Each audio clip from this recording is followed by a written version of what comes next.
In today's video, I will teach you how to add a realistic smoke effect in Gimp. Let's get started.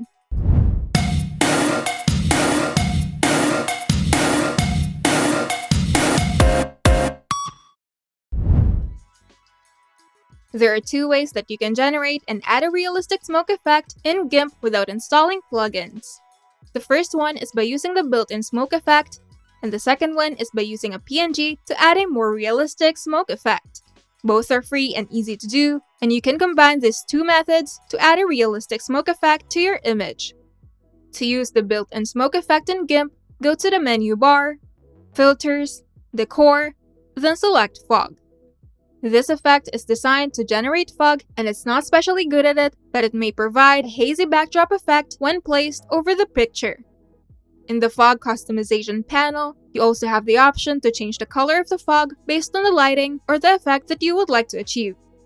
You can also adjust the opacity of the effect here, but since there is no preview option here, you can adjust the opacity later once the smoke or the fog has been generated. Now you can adjust the amount of the fog that you would like to generate here. But since there is no preview option, you just have to eyeball the amount, apply it, and either undo the effect when it's too much, or adjust the opacity by going to the Layers panel, select the fog layer, and adjust the opacity, and you can even change the blending mode if you want.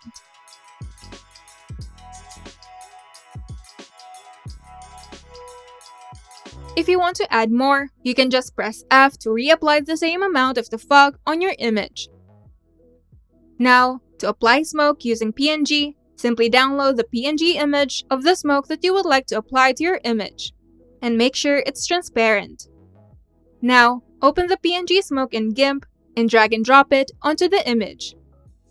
Now, you can transform it either by using the Unified Transform tool in the toolbar, or simply use the shortcut key U to quickly switch to this tool.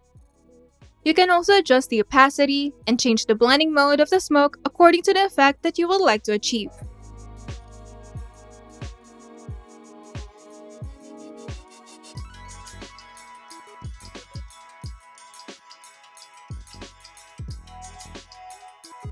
And once you're done, you can now export the image directly to your computer.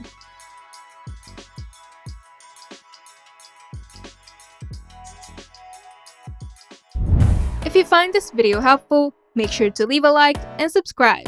And if you want to see more tutorials, turn on the notification bell to get notified whenever we upload new videos.